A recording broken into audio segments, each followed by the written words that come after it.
2022 Tesla Model S Plaid. We just completed the conversion. 15.5 inch or 390 millimeter rotors from racingbrakes.com. All around, all 4 points. We have the Racing Brake carbon ceramic rotors and the Racing Brake carbon ceramic fitted pads. Installation was fairly simple. Only modification required is right back here. You got a dust shield. You need to trim the back of the dust shield to accommodate the larger rotor on the rear.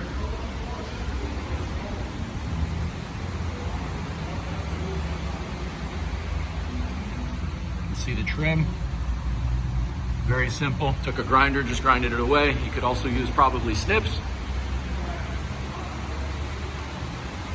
Tremendous weight savings over the stock steel rotors, which are here. Well over 100 pounds of weight savings.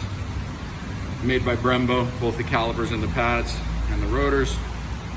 Those are all OEM Tesla Plaid Model S 2022 equipment.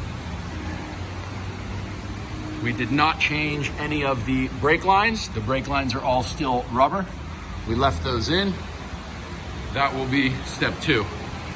We will change all of the rubber lines to steel braided. We get a feel for the vehicle the way it is, see how it drives, see how it runs. But as you know, the Tesla Model S Plaid has inferior brakes relative to its power level. I think it's the only car on planet Earth that accelerates faster and harder than it brakes. So hopefully these brakes will make a huge improvement. They sure do look good.